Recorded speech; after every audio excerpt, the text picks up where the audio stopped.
담임 목사님께서 하나님이 기뻐하시는 사람이라는 제목으로 말씀 증거하시겠습니다. 자, 우리 믿음의 고백을 그 드림으로 말씀 앞에 나가도록 하겠습니다. 하나님 나를 사랑하신다. 하나님은 내 인생에 크고 비밀한 계획 가지고 계신다. 하나님은 오늘도 나와 동행하셔서 그 계획 이루어 주신다. 아멘. 그렇게 될 줄로 믿습니다. 아멘. 우리가 역사 속에서 기억하는 사람들의 공통점이 있다면 그들은 평범한 사람들이 도무지 따라가기 어려울 만큼 비범함을 가지고 있는 사람들이었다는 것입니다. 그들은 탁월한 아이디어를 가지고 있었고 어떠한 어려움에도 굴하지 않는 불굴의 의지를 가지고 있었고 역경을 이겨내는 비범한 능력도 가지고 있었습니다. 우리가 역사 속에 기억하는 대표적인 인물 중에 세종대왕이 있습니다. 세종대왕은 표기 문자가 없어서 한문을 차용하여 사용하는 현실 속에서 특별히 배우지 못하여 자신의 생각을 글로 전달하지 못한 하층민들의 고통을 굉장히 아파했던 왕이었습니다. 그래서 그분이 계획하신 것이 무엇인가? 배우지 않아도 누구든지 쉽게 소리 나는 대로 자기 글을 쓸 수 있는 한글을 창제해야 되겠다. 탁월한 아이디어입니다. 또한 우리가 잘 아는 이순신 장군도 있습니다. 그분이 하셨던 유명한 말, 소신에게는 아직 12척의 배가 남아 있습니다. 명량해전에서 수백 척의 배를 끌고 왜군이 쳐들어올 때 12척만 가지고 나가서 그걸 막을 수 있다고 생각하는 게 참 놀랍지만 더 놀라운 것은 그걸 해냈다는 것입니다. 불굴의 의지도 있고 그리고 비범한 능력도 가지고 있습니다. 우린 이렇게 우리와 모양새가 근본적으로 다르고 근본적으로 다른 능력을 소유한 사람들을 위대한 사람, 탁월한 사람이라 하여서 위인이라고 그렇게 부릅니다. 서양과 동양에서 모든 역사가 기억하는 사람들은 일반적으로 세종대왕이나 이순신 장군과 같이 우리하고는 모양을 좀 달리하는 대단한 사람들입니다. 근데 아이러니한 것은 하나님께서 그분의 역사 속에서 기억하시고 또 선택해 놓은 사람들은 위인들과는 상당히 거리가 있다는 것입니다. 위인들은 우리랑 굉장히 다른 모습을 가지고 있는데요, 하나님이 쓰시는 사람들 우리랑 굉장히 비슷한 모습을 가지고 있고 보통의 경우는 우리보다 못한 모습을 가지고 있는 경우도 비일비재합니다. 우리가 잘 아는 것처럼 이스라엘의 민족의 출발점으로 부름받은 사람은 아브라함입니다. 75세에 부름받았는데 그때까지 자녀를 못 낳습니다. 결국 100세가 돼야 첫 아들을 얻고 그것이 그가 낳은 유일한 아들이, 물론 이스마엘을 서자로 낳기는 하지만 하나님께서 주신 아들은 그 아들이 유일합니다. 상식적으로 생각을 해보면 저는 두 아들을요 20대와 30대 초반에 얻었습니다. 제가 훨씬 낫습니다. 근데 어떻게 저는 그런 위대한 역사를 못 쓰는데 아브라함 위대한 역사를 써내려갑니다. 모세에 대한 이야기도 참 감동적입니다. 그는 40의 청혼의 꿈을 안고 민족을 구원하려다가 그냥 실패해버립니다. 그리고 광야로 나와서 40년간 그는 실패한 인생을 살게 됩니다. 하나님께서 80의 나이에 그를 불렀을 때 그의 생각도 이미 실패가 되어 있었습니다. 뭐라고 말을 하는가? 오 주여, 보낼 만한 자를 보내십시오. 나는 실패자입니다. 근데 하나님께서 바로 그런 사람을 데리고서 누구도 쓰지 못하는 대역사를 쓰세요. 그게 출애굽의 역사입니다. 왕정의 초기 역사를 만들도록 부름받은 사람이 다윗입니다. 이 다윗은 어떤 인물이었는가? 이새의 8번째 아들입니다. 아버지가 얼마나 믿음이 안 갔으면 사무엘이 아들들 좀 보자고 했을 때 유일하게 빼놓은 사람이 다윗입니다. 근데 하나님께 그 다윗을 가지고 역사를 만드셨습니다.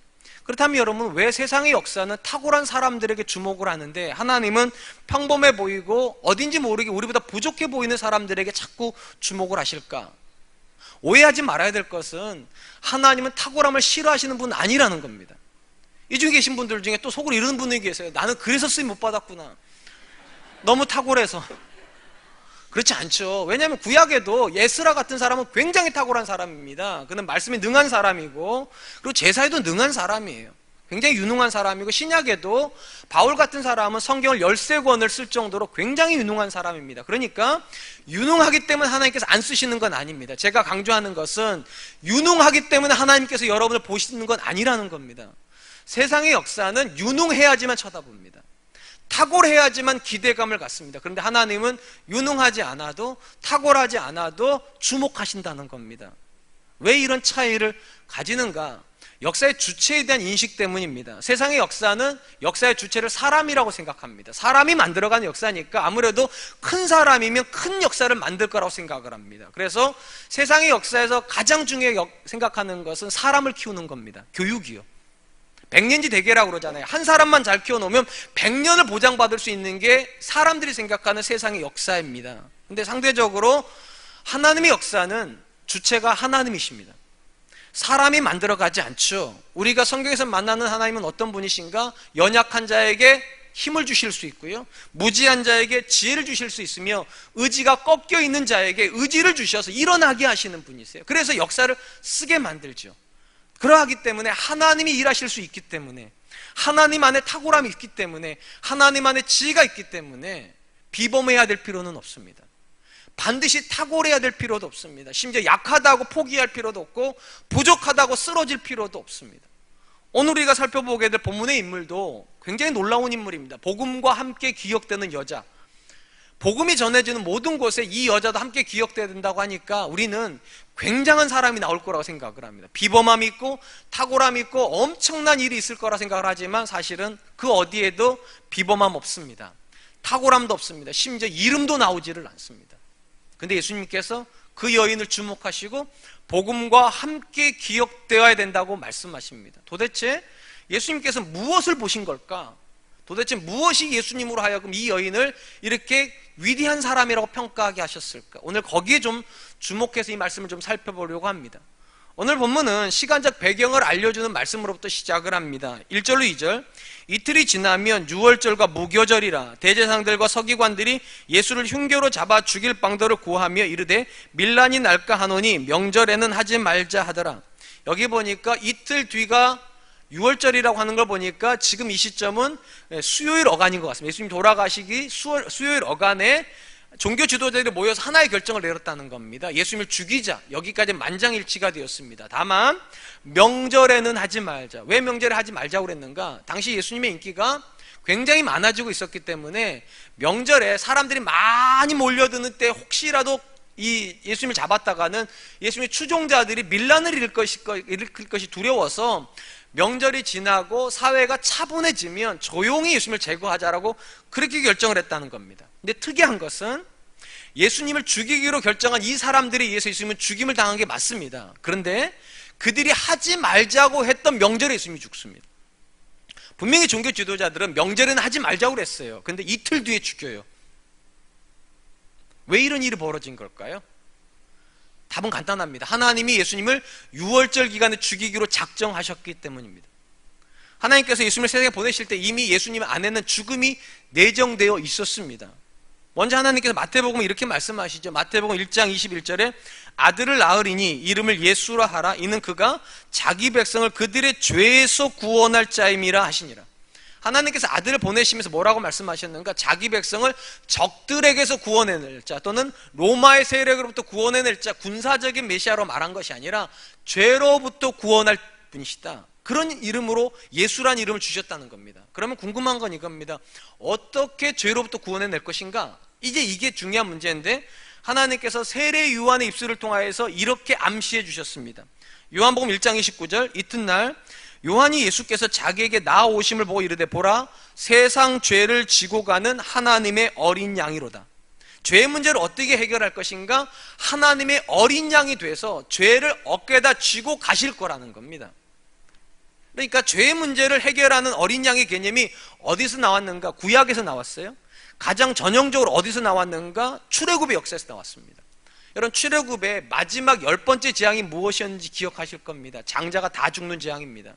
모든 생명이 있는 것의 첫째는 다 죽이신다. 다만 이스라엘 사람들에게 뭐라고 말씀하셨는가? 어린 양을 잡아 그 피를 문 인방과 설주에 바르면 그 집은 죽음이 넘어가리라. 이게 영어로 패스오버고요. 그게 유월절이라는 뜻입니다. 죽음이 건너뛴다. 유월절에 어린 양을 잡아서 그 피를 바르면 그 집은 죽음으로부터, 죄로부터 그들은 노임을 당할 것이다. 그렇게 약속하신 게 유월절 제정의 출발점입니다. 그리고 유대 종교주들은 어떻게 생각을 했는가? 이 유월절에는 예수님을 죽이지 말자. 그런데 하나님께서 그 유월절에 예수님을 죽이셨어요. 왜냐하면 구약의 그 죄의 문제를 해결하셨던 그 어린 양이 신약의 예수님이라는 걸 보여주시려고. 일직선에 있다. 구약에서 잡았던 그 어린 양이 미래의 예수님의 죽음을 예표하는 거라는 걸 보여주시기 위해서 그들과 상관없는, 그들의 계획과 상관없이 하나님께서 이틀 뒤에 예수님을 십자가에 다신 것입니다. 사랑하는 성도 여러분, 오늘 본문의 종교 지도자들이 보여주는 특징이 있습니다. 그들은 굉장히 주도적인 인물들입니다. 그들은 스스로 자기들이 뭔가 할 수 있다고 생각합니다. 그래서 계획을 세워요. 예수님을 잡아 죽이자. 그리고 시점도 자기들이 정합니다. 명절은 하지 말고 명절이 지난 다음에 하자. 근데 그들이 간과한 것이 있습니다. 역사는 하나님의 것이라는 겁니다. 사람이 암으로 마음으로 계획을 해도요, 그 걸음을 인도하시는 분은 하나님이세요. 분명히 이 종교주의는 이렇게 생각을 했을 겁니다. 우리가 예수님을 잡아 죽이면 죽일 수 있다. 맞아요. 그들이 잡아 죽인 건 맞아요. 그런데 그들의 시점에는 못 죽여요. 그들이 죽이지 않겠다고 결정했던 그날 하나님께서 예수님을 죽이셨어요. 그러므로 여러분, 저와 여러분들이 반드시 기억할 것이 있습니다. 하나님께서 어떤 사람을 기억하시고 어떤 사람을 기뻐하시는가? 역사의 주체가 저와 여러분이 아니라는 걸 인정하는 사람이에요. 역사는 하나님이 주인이십니다. 하나님이 결정하시는 거예요. 하나님이 실행하시는 거예요. 그러면 의문이 드는 게 있어요. 그럼 우리는 꼭두각시란 말인가? 우리는 아무것도 못한단 말인가? 아니죠. 하나님께서 우리가 다 아는 것처럼 자유의지를 주셔서 우리에게 선택을 할 수 있도록, 여기서 우리가 오해가 발생합니다. 우리는 자꾸 어떻게 생각을 하는가? 이 선택을 가지고 하나님의 뜻이 아닌 내 뜻을 선택할 수 있다고 생각을 합니다. 아닙니다. 그런 선택이 아니에요. 성경이 말하는 자유의지의 본질은 뭐냐? 하나님의 뜻을 선택할 것인가 안 할 것인가일 뿐이에요. 내 뜻은 없어요. 왜냐하면 내 뜻이 있다면 내 역사가 만들어져야 되잖아요. 내 역사는 없다니까요. 모두가 다 하나님의 역사예요. 이 본문의 종교 지도자들이 예수님을 죽이려고 하지만 자기들이 계획한 시간 못 죽여요. 왠 줄 아십니까? 그 계획의 출발점이 자기들이 아니에요. 하나님이세요. 그러니까 자기들은 자기 뜻을 이루는 줄 알고 있는데 정작 하나님의 뜻이 이루어지고 있어요. 그러니까 오해하지 마세요. 여러분이 오늘 내 뜻이라고 생각을 해서 이룬다고 생각을 하지만 일정 부분의 시간을 지나가 버리면 반드시 기억하는 거예요. 깨닫는 것이 있어요. 내 뜻이 이루어진 게 아니라는 거예요. 악한 사람도 결국은 악한 자리에서 하나님 뜻을 이루는 겁니다. 선한 사람들도 결국은 선한 자리에서 하나님 뜻을 이루는 거예요. 그래서 제가 자주 말씀드리잖아요. 우리는 하나님의 뜻이냐 내 뜻이냐를 선택하는 게 아닙니다. 결국은 하나님 뜻이 다. 대신에 하나님 편에 서서 하나님 뜻을 이룰 것인가, 아니면 하나님을 반대하여 하나님 뜻을 이룰 것인가. 이 본문에 나오는 종교 지도자들은 하나님을 반대하여 하나님 뜻을 이룹니다. 어떤 사람이 하나님을 기쁘시게 할 수 있습니까? 역사의 본질을 이해하는 사람입니다. 역사의 본질은 히스 스토리입니다. 휴먼스 스토리가 아니에요. 마이 스토리가 없어요. 그분의 이야기예요. 그분의 이야기, 누군가는 하나님 편에서 일을 하고 누군가는 하나님 반대편에서 일을 하고, 그리고 이 모든 것을 통하여서 사람의 뜻이 이루어지는 게 아니라 하나님의 뜻만 이루어진다. 여러분들이 아무리 여러분의 마음에 드는 자녀를 키우고 싶으셔도 결과적으로 그 자녀는 하나님 뜻을 이룹니다. 여러분이 아무리 여러분의 인생을 근사하게 하나님과 상관없이 만들고 싶어도 결과적으로는 하나님 뜻이 이루어집니다. 그리고 하나님 판단하시는 건 딱 하나라니까요. 하나님 편에 있었는가, 하나님 반대편에 있었는가. 저와 여러분들이 하나님 편에 있었으면 좋겠습니다. 하나님이 역사를 만드실 거니까. 그리고 이렇게 말해야 돼요. 하나님, 나도 좀 써달라고. 하나님의 역사 가운데 나를 써주시고 내 자녀를 써주시고 우리 교회를 써주시고 우리 민족을 써달라고. 그것이 우리의 기도의 제목이 되었으면 좋겠습니다. 한편 종교 지도자들이 하나님의 뜻이 아닌 자기 뜻을 이루겠다고 예수님을 죽이려고 하는 그 시점에 예수님이 이미 예루살렘에 들어와 계셨습니다. 그리고 오늘 본문에 보니까 베다니 나병 환자 집에 들어가 있어요. 그 사람이 이름이 시몬이라고 되어 있어요. 예수님이 그 집에 들어가 있을 때 예기치 못한 한 사건이 벌어집니다. 이렇게 되어 있습니다. 3절 말씀, 예수께서 베다니 나병 환자 시몬의 집에서 식사하실 때에 한 여자가 매우 값진 향유 곧 순전한 나드 한 옥합을 가지고 와서 그 옥합을 깨뜨려 예수의 머리에 부으니, 예수님께서 제자들과 식탁에 앉아있을 그 공간에 한 여자가 들어왔다라고 되어 있습니다. 우리 본문에는 이름이 기록이 안 되어 있는데 요한복음에 보면 이 여자는 나사로의 누이 마리아라고 되어 있습니다. 그러니까 마리아는 자기 오라버니가 죽었다가 예수님께서 살려진 게, 예수님이 살려주신 것이 너무 감사하고 고마워서 향유 옥합을 가지고 와서 깨뜨려 예수님의 머리에 부었다는 겁니다. 여기까지는 괜찮았는데 이 여인의 행동을 보고서 누군가가 이 여인을 책망하기 시작합니다. 오늘 본문 4절 말씀입니다. 어떤 사람들이 화를 내어 서로 말하되 어찌하여 이 향유를 허비하는가. 마태복음에 보면 이 어떤 사람들이 제자들이라고 나와 있고요. 요한복음에 보면 그 어떤 사람의 대표적인 사람이 가룟 유다라고 기록이 되어 있습니다. 어쨌든 제자들 무리가 이 여인을 어떻게 했다고요? 화를 내었다고요. 우리 성경에는 그냥 화냈다고만 번역이 되어 있는데 헬라어는 이게 시제가 현재형입니다. 헬라어의 시제는 지금 이루어졌다 이런 의미가 아닙니다. 반복적으로 그 일을 하고 있다는 겁니다. 그러니까 이 제자가 혼내고 끝낸 게 아니라 이 제자도 얘기하고 저 제자도 얘기하고 돌아섰다 다시 돌아가지고 생각해보니까 잘못했네 또 얘기하고 또 얘기하고 또 얘기했다는 겁니다. 그럼 왜 제자들이 그렇게 계속해서 분노했을까? 분노하는 이유가 나와요. 허비했다고 생각했기 때문입니다.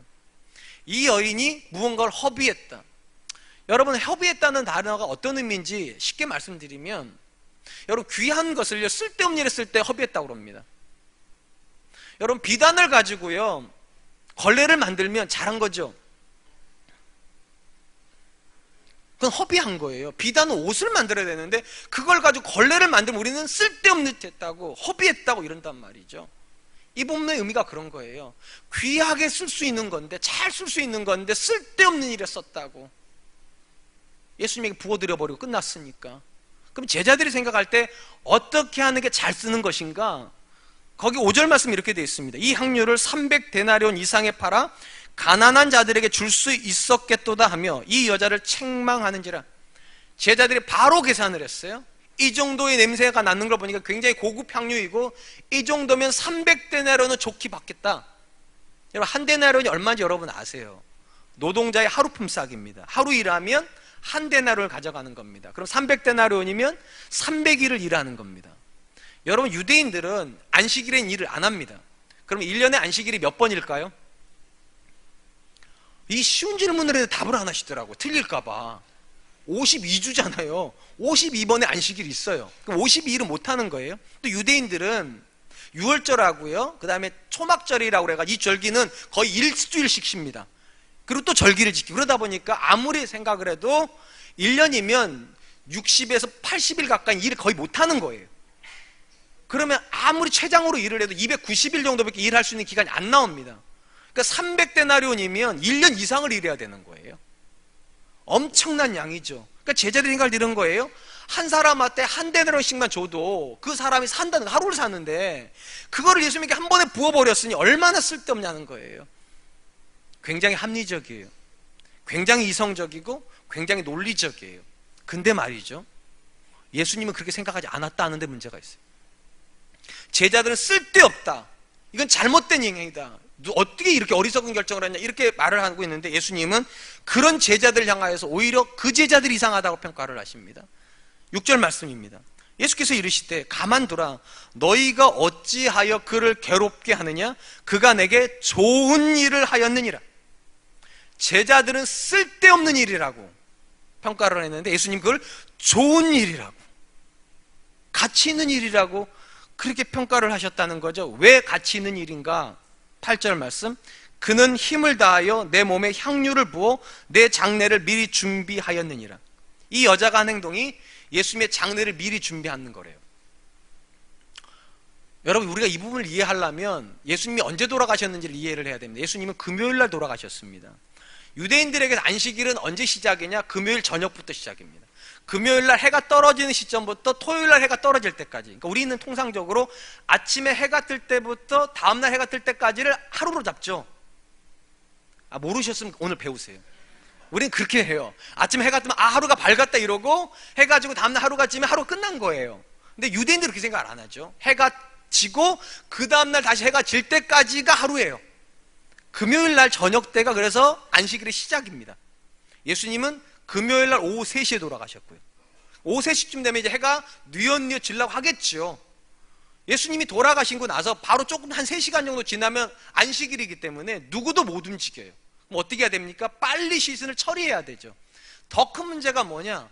예수님이 금요일 날 죽을 걸 아무도 몰랐다는 겁니다. 왜 몰랐을까요? 죽이려고 하는 사람들도 몰랐으니까요. 앞에 나왔잖아요. 죽이려고 하는 사람들이 언제 죽이자고 그랬습니까? 명절이 지나고 나서요. 죽이려고 하는 사람도 모르는데 누가 알겠냐고요. 아무도 몰라서 향유는 준비가 못 되는 겁니다. 유대인들은 시체가 썩을 때 냄새를 방지하기 위해서 사랑하는 사람에게 향유를 발랐단 말이에요. 근데 예수님은 너무 급작스럽게 돌아가셨기 때문에 누구도 그걸 못했는데, 이 본문에서 예수님이 이렇게 말씀하시는 거예요. 내가 죽을 걸 미리 알고 내 장례를 준비한 거라고. 자, 여기서 이제 중요한 질문을 하게 됩니다. 이 여인은 어떻게 알았을까요?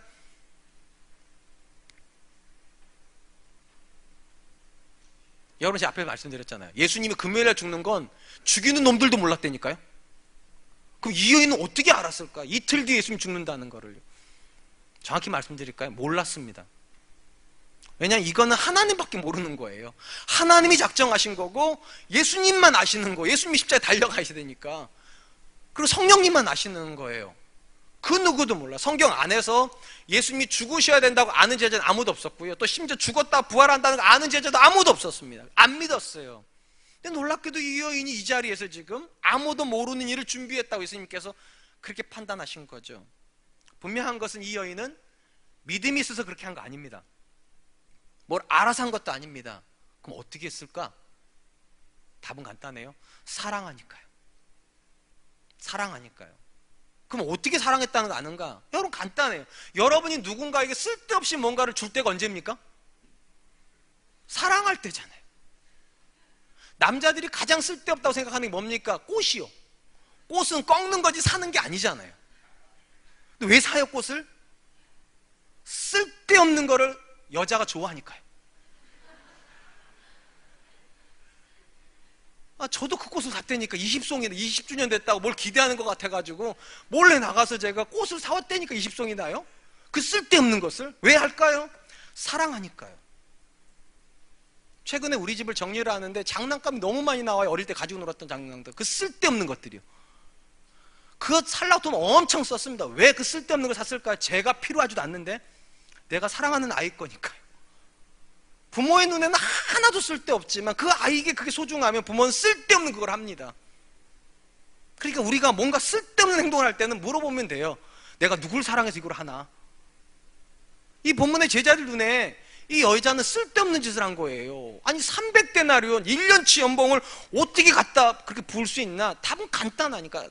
사랑하면 남들 눈에 쓸데없는 짓을 해요. 공부도 못하는 애를 부모는 쓸데없이 학원을 보내놔요. 다 그렇게 하시잖아요. 뭐 공부 잘하는 애만 보내셨습니까? 가치 있는 애만 그렇게 하셨습니까? 아니잖아요. 사랑하는 애니까. 사랑은 우리로 하여금 쓸데없는 일을 하게 만듭니다. 그걸 허비라고 말할 수도 있어요. 누군가 볼 땐 바보 같다고 말할 수도 있어요. 근데 사랑은 바보들이 하는 거예요, 원래요.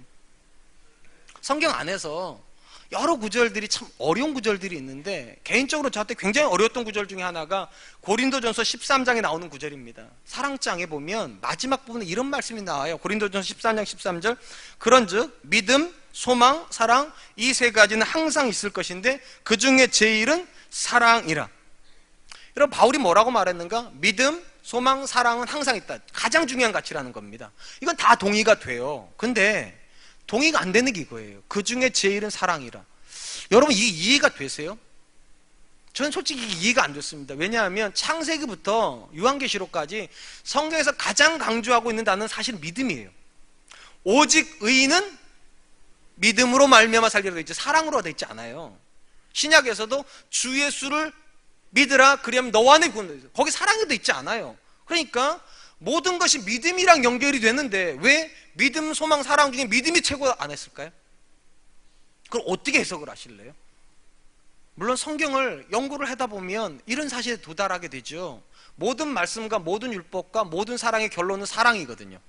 이게 다 모아지면 결과적으로 뭐가 맺어지는가? 사랑이 맺어지기 때문에 사랑이 최종 결론이기 때문에 사랑이 가장 높은 가치다 이렇게 말할 수 있어요. 그래도 좀 어딘가 미숙해요. 어딘가가 이게 가장 귀하다. 근데 오늘 본문 앞에 서면 그 의미를 알게 돼요. 이 여인이요, 이 땅에는 어떤 사람도 못하는 아주 가치 있는 일을 했는데 믿음으로 한 게 아니에요. 사랑하고 있다 보니까 하나님 뜻이 이루어져 버렸어요. 그 누구도 준비하지 못했던 일이 준비가 되어졌어요. 사랑하고 있으니까. 사랑하는 성도 여러분, 우린 종종 우리의 믿음이 성장되지 않는 것에 대한 고통을 느낄 때가 있습니다. 왜 믿음이 성장하지 않을까요? 혹시 우리가 성경 공부를 안 하기 때문일까요? 기도가 부족하기 때문일까요? 또는 헌신이 부족하기 때문일까요? 물론 그럴 수도 있어요. 근데 우리 중에는 굉장히 많은 분들 중에 성경 공부를 해보신 분도 계시고 기도 생활에 깊이 들어가 보신 분도 계시고 굉장히 남다른 헌신한 분도 계심에도 불구하고 믿음이 안 큰다는 걸 경험한 분들이 계실 겁니다. 왜 그럴까요 도대체요? 아주 간단히 말씀드릴까요? 믿음이 가치가 굉장히 높기 때문입니다. 성경 공부로 쉽게 안 채워집니다. 믿음은 헌신으로 쉽게 안 채워집니다. 여러분의 헌금으로 쉽게 안 채워집니다. 가치가 그 정도 높아요. 그러면 이걸 어떻게 채워야 되는가? 이거보다 더 큰 게 들어가 채워집니다. 믿음보다 더 큰 건 하나밖에 없습니다. 사랑이 들어가야 채워집니다. 우리 주변에서 믿음이 성장하는 가장 큰 사람들의 특징이 뭡니까? 다 공통점 하나가 있어요. 하나님을 사랑하고 있다는 거예요. 사랑하고 있는 사람들이 믿음이 성장하지, 사랑하고는 아무 상관없이 열심히 일을 하고 많은 성경을 읽고 많은 기도를 하고 있는 사람들이 믿음이 성장하지 않아요. 그래서 바울이 말해주는 거예요. 믿음, 소망, 사랑 다 귀한 거고 다 가치가 있는데 사랑이 들어가야 된다고. 사랑이 없는 믿음은 성장하지 않고 사랑이 없는 소망은 우리에게 희망을 주지 못해요. 확신을 못 주니까. 여러분 베드로 기억하실 거예요. 엄청난 믿음을 고백했던 사람이잖아요. 모든 사람이 다 버려도 나는 예수님 안 버립니다. 탁월한 믿음을 가지고 있는 사람처럼 보입니다. 근데 그가 믿음이 실패해서 버렸던, 내려놓았던 고기잡이를 다시 시작하죠. 예수님 그 자리를 찾아가십니다. 믿음을 포기한 자리로 다시 가신 거예요. 가셔서 요한의 아들 시몬아 내가 나를 믿느냐 물으셨습니까? 안 물으셨습니다. 뭐라고 물으셨습니까? 요한의 아들 시몬아 내가 나를 사랑하느냐 물으셨습니다. 믿음에 실패한 사람인데요, 믿음에 넘어진 사람인데 왜 사랑을 물어보십니까? 사랑이 믿음을 회복시키니까요. 사랑이 믿음보다 큰 가치니까요. 그러니까 사랑을 하고 있지 않으면 어떤 믿음도 위험하다는 겁니다. 사랑하고 있지 않으면 어떤 소망도 가치가 없을 수 있다는 거죠. 그런 점에서 여러분 반드시 기억하십시오. 믿음 중요합니다. 소망을 갖는 것도 중요합니다. 교회 생활하는 것도 중요합니다. 근데 그것보다 더 중요한 것이 하나님을 사랑하는 겁니다. 분명한 건 지금도 이 땅에 스스로 믿음 있다고 말하는 분들이 굉장히 많다는 겁니다. 우리 교회도 쉬는 이 주간인데 이 황금 같은 주간에 교회 와서 예배 드릴 정도면 이거 믿음 있는 거 아니에요? 제가 우리 교회에 대해서 염려 안 하는 게 하나가 있어요. 공휴일이 껴 있어도 우리 교회 주일 예배는 거의 사람들이 많이 온다는 거, 휑하게 예배 드려본 적이 별로 없다는 거, 굉장히 믿음 있는 겁니다. 칭찬합니다. 근데 여러분 한국교회 이런 성도들이 굉장히 많긴 한데 굉장히 아쉬운 게 하나가 있습니다. 믿음은 있는데 하나님을 사랑하는 사람들은 점점 줄어들고 있습니다. 대부분의 사람들이 고백하는 믿음은 부담입니다. 부담으로 믿음 생활을 해요. 주일이니까 교회 가야지. 부담이에요. 직분을 받아야 되니까 헌신 좀 해야지. 부담이에요. 우리 교회가 어렵다니까 성도의 어떤 일정 분량은 책임져야지. 부담스럽지만 헌금해요. 그게 나쁘다는 게 아니에요. 근데 신앙이 이렇게 되면 뭐가 절대로 안 들어오는가? 기쁨이 절대로 안 들어옵니다. 신앙생활하는 게 기쁘지가 않아요. 주일날 아침에 일하는 게 기쁘지가 않아요. 헌금하는 게 기쁘지가 않아요. 봉사하는 게 기쁘지가 않아요. 신앙은 그러면 짐이에요. 그러면 마지못해서 가야 되는 거. 여러분 언제 기쁜 줄 아세요? 사랑하면 기뻐요. 사랑하는 사람하고 밥 먹어야 기쁘지 밥맛이 좋아서 기쁜 건 아니에요. 사랑해야 헌신도 기뻐요. 사랑해야 그 자리로 가는 게 기뻐요. 그래서 하나님께 저와 여러분들 요구하시는 게 그거라고요.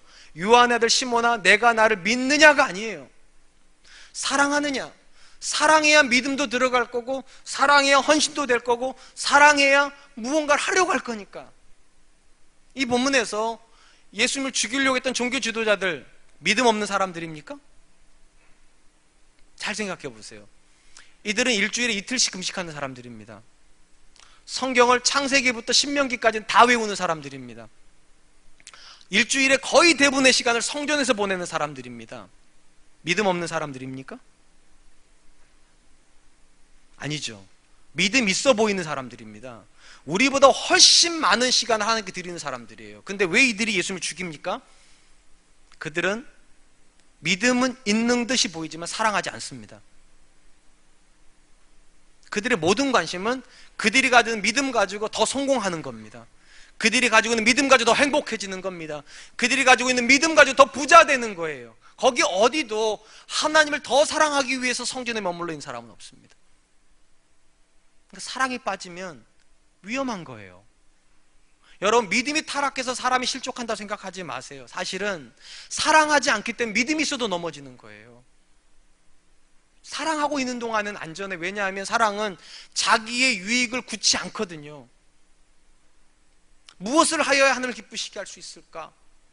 무엇이 정말 하나님의 뜻일까? 그걸 묻고 있는 사람이 어떻게 실족합니까?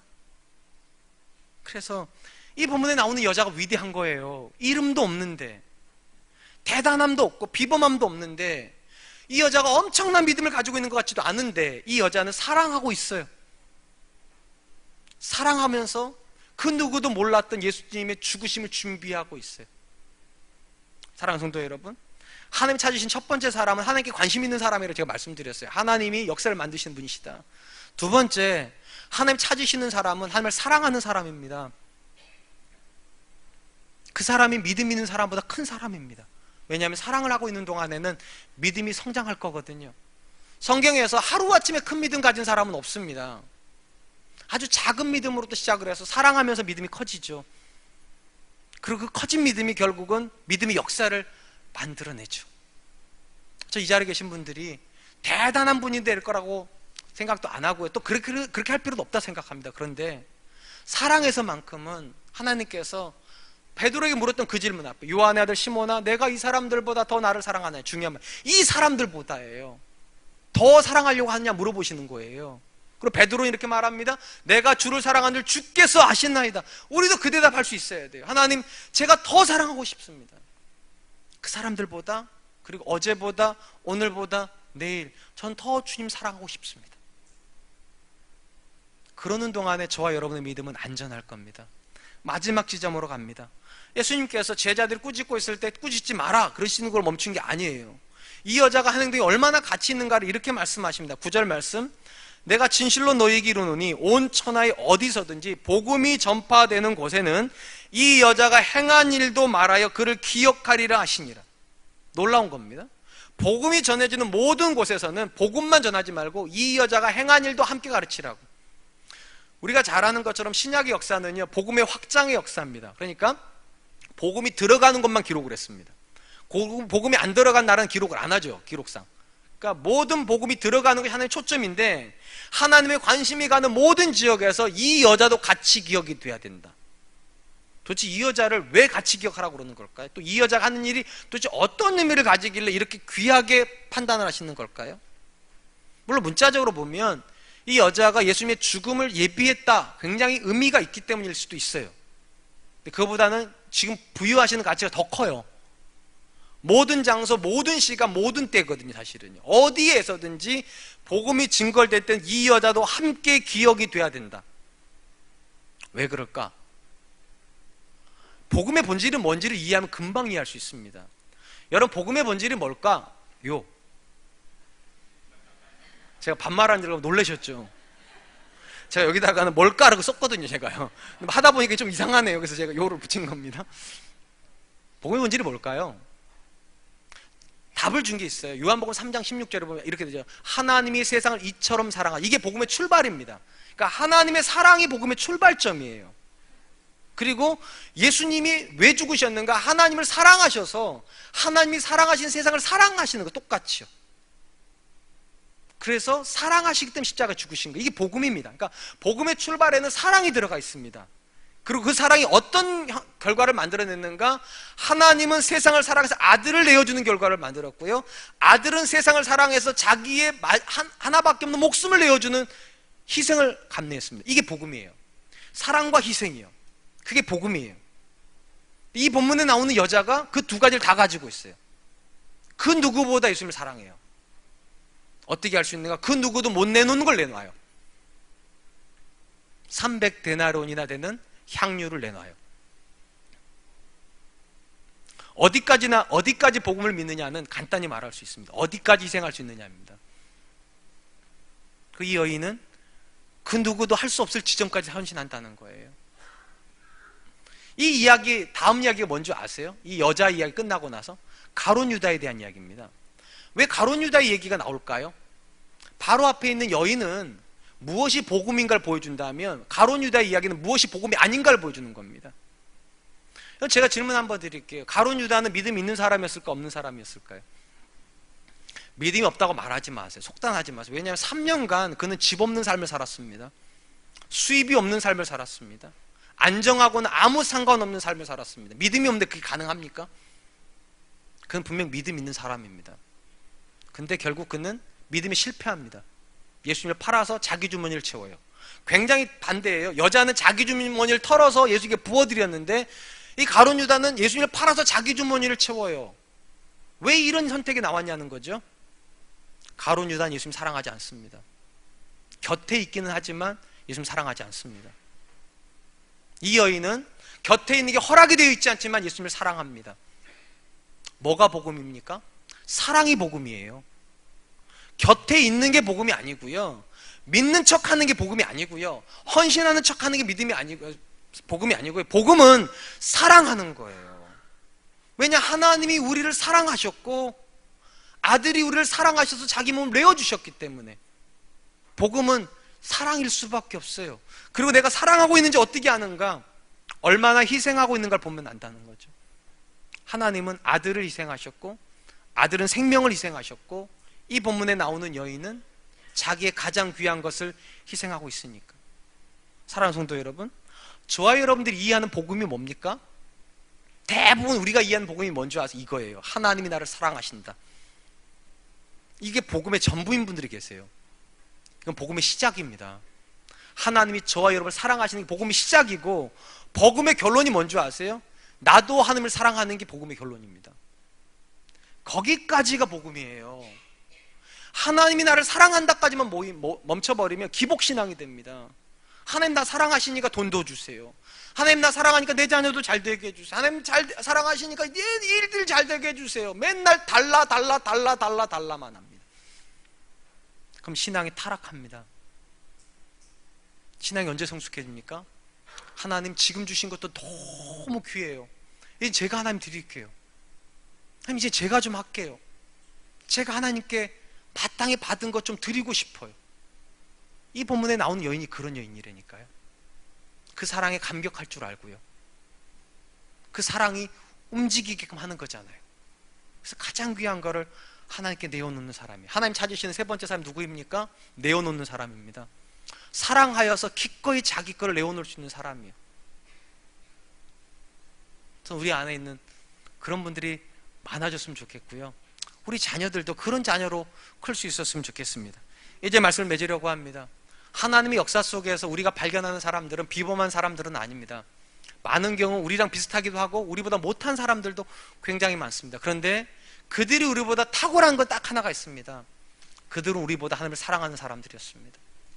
예수님의 질문이 저는 참 의미가 있다 생각해요. 이 사람들보다 더 나를 사랑하느냐? 하나님의 사랑은 보통의 사랑을 요구하지 않는다는 거죠. 더 하는 사랑이요. 왜냐하면 하나님의 사랑이 우리에게 대충 온 게 아니거든요. 작은 가치로 온 게 아니거든요. 아들을 내어주시기까지 사랑하셨고, 그 아들은 마지막 피 한 방울, 물 한 방울 쏟듯까지 사랑하셨는데 무엇이 부족하다 하겠습니까? 무엇을 우리에게 요구하시는들 우리가 못 해드리겠습니까? 우리가 이해하는 복음이 뭡니까? 사랑받는 겁니까? 한 발짝 더 가세요. 사랑하는 것까지요. 하나님, 제가 하나님 사랑을 받았습니다. 감사합니다. 감격합니다. 이젠 하나님, 제가 그 사랑을 하나님께도 내 주변 사람들에게도 나누고 싶습니다. 하나님, 제가 사랑의 사람 되게 해주십시오. 저는 이것이 우리의 기도 제목이 된 한 주간 되시기를 주님의 이름으로 축원드리겠습니다. 이제 우리 함께 찬양할 텐데요, 꽃들도라고 하는 찬양하려고 합니다. 제가 이 찬양하려고 하는 이유는 이번 주간이 제가 영적으로 좀 좋았어요. 괜히 모르게 행복하고 괜히 모르게 너무 정말 하나님 사랑하는 것 같고, 그런데 어느 순간 갑자기 제 입술에서 꽃들도 뭐 이러고 있더라고요. 그래서 뭔지도 모르는데, 그래서 찾아봐서 도대체 뭔가 했더니 일본 선교사님이 만드신 찬양이더라고요. 우리나라로 번역이 돼서 이제 원래 어린이 찬양으로 만들어졌다고 제가 들었는데 정확히 잘 모르니까 가사 굉장히 아름답습니다.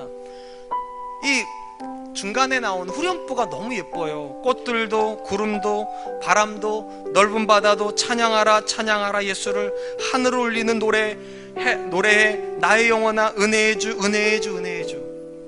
꽃들이, 바람이, 구름이, 넓은 바다가 왜 찬양하는 거죠?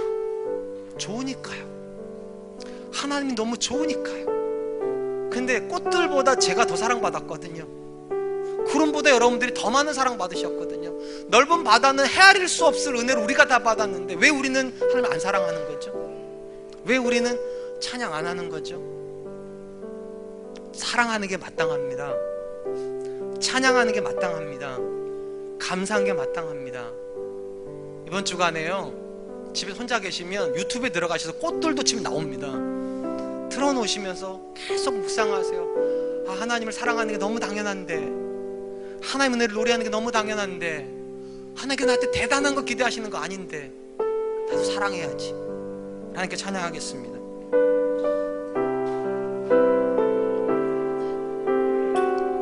이곳에 생명샘 솟아나, 이곳에 생명샘 솟아나 눈물 골짝 지나갈 때에 머잖아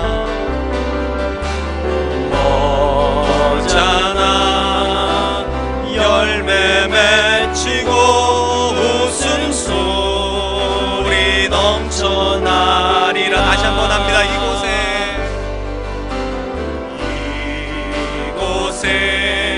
생명샘 솟아나 눈물 골짝 지나갈 때에 머잖아 열매 맺히고 웃음소리 넘쳐나리라. 꽃들도 구름도 바람도 넓은 바다도 찬양하라 찬양하라 예수를. 하늘을 울리며 노래해 나의 영혼아 은혜의 주 은혜의 주 은혜의 주. 그날에 하늘이 열리고 모든 이가 보게 되리라. 마침내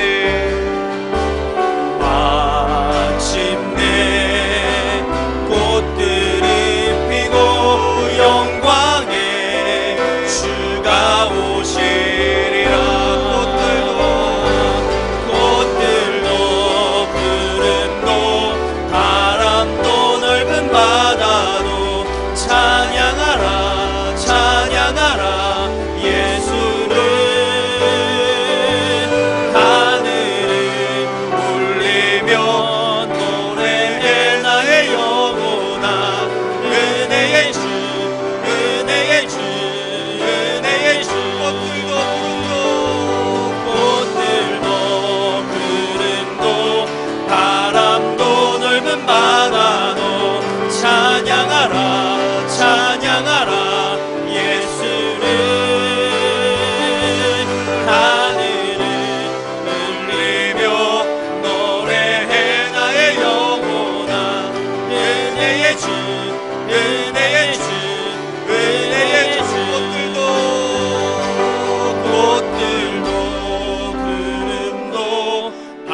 이 찬양을 만드신 선교사님은 일본 선교사님이랍니다. 여러분, 일본이 복음이 잘 안 들어가는 나라입니다. 찬양할 이유가 얼마나 있겠습니까? 기뻐할 이유가 또 얼마나 있겠습니까? 또 예수님을 사랑해야 될 이유가 얼마나 있겠습니까? 근데 그 어려운 곳에서 선교하시는 분이 뭐라고 얘기를 하는가? 꽃들도 찬양하는데, 구름도 찬양하는데, 바람도 찬양하는데, 넓은 바다도 찬양하는데 왜 우리가 못하냐는 거죠.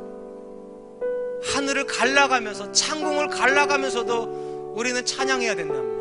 왜냐하면 하나님이 은혜의 주님이시니까. 우리 주님이 은혜의 주님이시니까.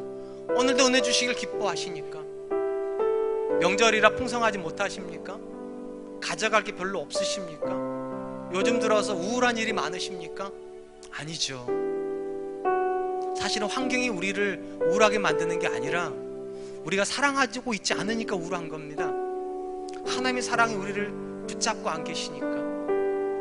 이번 주간은 한번 하나님 사랑 안에 들어가게 보시지 않겠습니까? 그 길을 걷다가도 이렇게 말하지 않으시겠습니까? 꽃들도, 구름도, 바람도, 넓은 바다도 하나님을 찬양하는데, 하늘을 울리면서 찬양해야지. 은혜의 주, 은혜의 주, 은혜의 주.